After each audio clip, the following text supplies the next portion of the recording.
Nos murs ont des oreilles. Bonjour, bonjour et bienvenue sur le podcast du Conservatoire. Mon invité d'aujourd'hui est André Rebax, professeur de violon, et nous allons parler ensemble de l'Inouï de Vincennes qui aura lieu le vendredi 20 mars à 20 h à l'auditorium Jean-Pierre Miquel, de l'Orava à la Tamise, inspiration européenne. Le concert est à 5 €, gratuit pour les élèves du Conservatoire. Bonjour André. Bonjour Vladimir. Alors la Tamise, on voit ce que c'est, ce grand fleuve qui traverse Londres. L'Orava, un petit peu moins. L'Orava est une rivière qui donne son nom à une région montagneuse faisant partie de la chaîne des Tatras, à cheval sur la frontière polono-slovaque, haut lieu d'inspiration pour les deux compositeurs polonais de ce programme. André, quelle est l'idée directrice de ce concert? Alors que l'intégration européenne semble aujourd'hui une quasi-banalité, même si elle provoque aussi une prise de conscience de nos différences nationales, avec ce programme, je voulais explorer la période des années 70 à 90, l'époque du rideau de fer, et un peu plus tard, celle de l'Europe uniquement occidentale, quand ce qui s'est passé à l'Est, et je pense en particulier concernant l'art, était quasiment inconnu des Occidentaux. L'éloignement de pays de l'Est et les manques apparents d'échanges n'a pas empêché une étonnante convergence des styles, des idées, de la narration des compositeurs choisis pour ces nuits. Peut-être simplement parce que la musique est un langage universel et les mêmes idées donnent les mêmes résultats. Le courant partagé notamment par John Tavener et Henryk Górecki a pris dans les années 90 le nom de minimalisme sacré et concerne l'œuvre de deux compositeurs cités ainsi que de l'estonien Arvo Pärt. Ce style est à rebours de la complexité du monde moderne et favorise une atmosphère de contemplation avec l'intellectualisme abandonné au profit de la spiritualité. Chacun de ces trois minimalistes sacrés était forcément influencé par les techniques courantes dans la musique chorale médiévale de la Renaissance. Il ne s'agit certes pas d'un courant majeur, le plus populaire ou à la pointe du progrès, mais celui où les contenus et les messages musicaux sont placés bien au-dessus de la forme, convenance ou de la mode. Le troisième compositeur de notre programme, Wojciech Kilar, ne fait pas partie du courant du minimalisme sacré au sens strict, mais ses pièces correspondent au minimalisme en général, teinté ici du folklore montagnard, notamment de cette très belle région d'Orava. Et donc parmi les trois compositeurs, il y aura Sir John Tavener, le Britannique. Qu'est-ce que tu peux nous dire de lui, André? Sir John Tavener, qui est né en 1944 et mort en 2013, il étudie à la Royal Academy of Music avec le compositeur australien David Lumsden, qui lui fait découvrir la musique d'avant-garde européenne, dont John Tavener ne gardera que quelques enseignements, les rejetant dans l'ensemble comme composeuse. Cela ne l'empêchera pas d'emprunter par exemple une technique compositionnelle apparentée au sérialisme dans les pièces The Lamb de l'année 82, que nous allons d'ailleurs présenter. Mais chez lui, ça sonne comme un chant grégorien, pas du tout comme la musique dans le Bamberg, par exemple. C'est cette sonorité, à la fois médiévale et moderne, qui les rapproche le plus du courant postmoderne du minimalisme sacré. Il faut dire que dans son pays natal, Tavener connaît les succès publics de ses 23 ans. Sa musique est quasiment dans son ensemble religieuse et vocale, même si la spiritualité du compositeur évoluera à plusieurs reprises au cours de sa vie. Nous allons donner Akhmatova Song pour soprano et quatuor à cordes, qui est un cycle de 6 pièces composées en 1993 d'après les poèmes d'Anna Akhmatova, grande poétesse russe, persécutée avec tous ses proches sous le stalinisme. Les trois premiers poèmes témoignent de la vénération d'Akhmatova pour les autres poètes, Dante, Pouchkine, Lermontov et Pasternak. Dans celui nommé Muse, elle décrit son propre désir d'écrire. Le dernier poème, écrit en pleine Deuxième Guerre mondiale, évoque l'inévitabilité de sa propre mort et le désir de l'accomplir. Nous allons présenter aussi deux pièces pour piano solo, Mandoudle et Zodiac, et également une pièce pour le violoncelle, seul, chant. Pour terminer les concerts, nous avons préparé The Lamp, sa pièce la plus connue, écrite au départ pour le chœur voix a cappella, mais très souvent transcrite, ici pour notre plus grand effectif. Quelle œuvre on fait écouter à nos auditeurs? Je pense que de Serge John Tavener, forcément The Lamb, sa pièce la plus connue,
deuxième compositeur, Henryk Górecki, compositeur polonais, assez peu connu en France. Henryk Górecki, qui est né en 1933 et mort en 2010, il étudie la musique, le violon, la clarinette ou le piano, au milieu des années 50, à l'école supérieure de musique de Katowice, située pas loin de la région d'Orawa, où il sera professeur, puis recteur quelques années plus tard. En 1967, il reçoit le troisième prix du concours international de l'UNESCO à Paris avec sa pièce Refrain pour l'orchestre. En 1971, il compose sa troisième symphonie, dite des chants plaintifs, qui lui valent une renommée internationale, mais obtenue seulement 21 ans plus tard, en 1992, quand son enregistrement par le London Sinfonietta devient un immense succès dans les pays anglo-saxons, en rentrant dans les top 50 de ventes globales de disques. Il est aussi très connu pour ses quatuors à cordes commandés par le célèbre Kronos Quartet. Nous allons donner sa pièce Good Night pour soprano, flûte alto, piano et 3 tam-tams. C'est une pièce en 3 mouvements dont nous allons interpréter uniquement le troisième. Elle est écrite en 1990 sur les textes de William Shakespeare à la mémoire de Michael Wiener, directeur artistique du London Sinfonietta. Cette dédicace est mise en valeur dans la dernière partie de l'œuvre, qui contient un code musical dérivé des lettres du nom des familles du directeur de l'ensemble.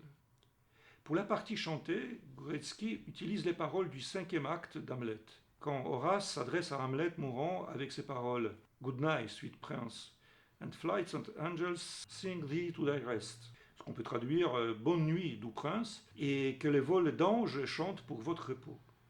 Ces paroles sont mises en musique très posée et expressive, empreintes de chagrin et de tristesse, avec de longs silences et des sonorités très choisies et inhabituelles, et de l'effectif comportant une flûte alto et de tam-tam.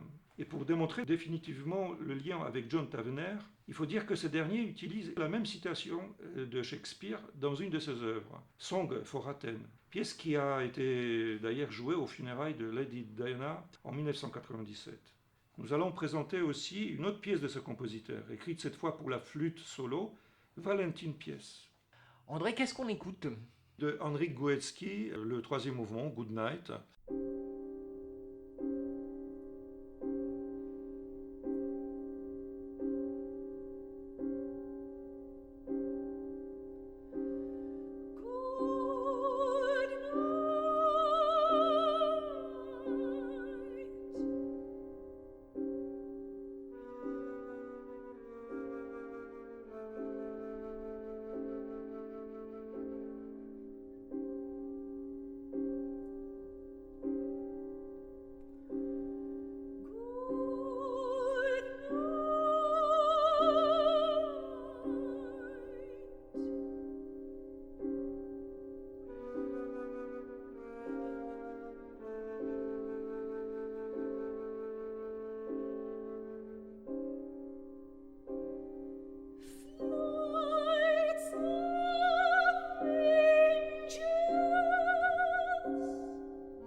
Et donc le dernier, Wojciech Kilar, compositeur polonais, qui est surtout connu pour ses musiques de films. Wojciech Kilar, il est né en 1932 et mort en 2013. Formé à Katowice, comme Henryk Gorecki, le compositeur polonais a étudié également à la fin des années 50 à Paris, auprès de Nadia Boulanger. Son parcours est atypique. En effet, il gagne sa notoriété internationale grâce au 7e art. Reconnu d'abord comme compositeur de musique de films, il écrit plus d'une centaine de partitions pour des réalisateurs tels que Krzysztof Kieslowski, Andrzej Wajda, mais aussi Francis Ford Coppola ou Roman Polanski.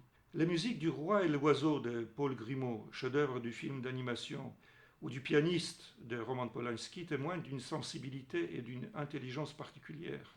Bien qu'il ait suivi en 1957 le cours d'été de Darmstadt et qu'il ait été attiré par les courants sériels et post-sériels de l'après-guerre, Wojciech Kilar ne s'est jamais reconnu dans l'avant-garde de l'époque. Son écriture reste fondamentalement tonale, d'une tonalité parfois très élargie.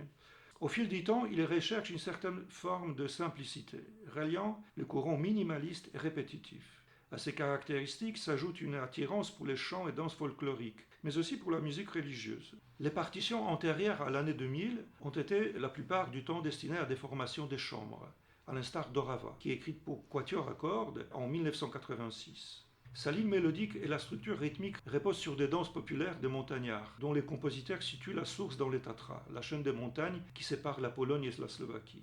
La pièce est habitée par une pulsation quasi ininterrompue, ressemblant au début à un chuchotement, mais qui s'est fait de plus en plus violente et saccadée. Après un sommet d'intensité et une brève respiration, la musique s'emballe à nouveau, jusqu'au paroxysme d'intensité, ponctué par les cris des interprètes. C'est une pièce minimaliste, basée sur une répétition rythmique et mélodique, mais cette fois avec beaucoup plus d'énergie et une expression folklorique finalement assez loin du sujet sacré, cher aux deux autres compositeurs de notre Nuit. Nous écoutons un extrait de Orava de Wojciech Kilar.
Alors, y a-t-il des œuvres vraiment inouïes ou peu entendues?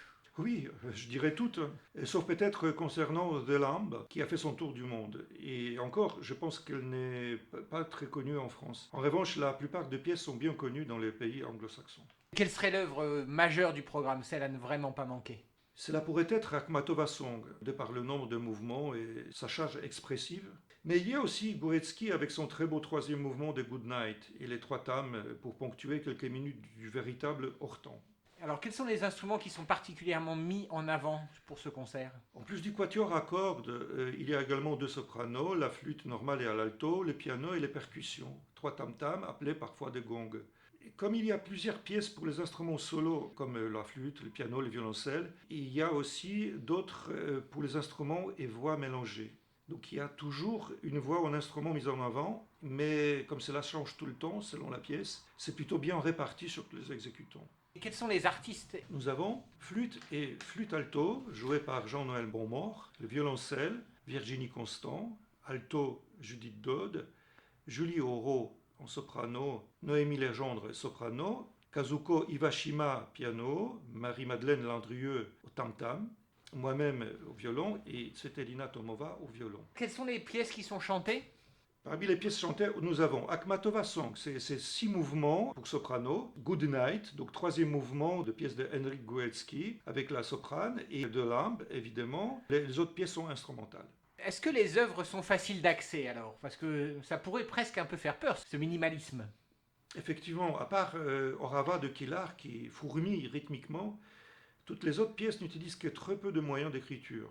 Il y a beaucoup de silence, peu de notes, peu de rythme. Tout est dans l'expression et dans la recherche d'abandon de la notion du temps.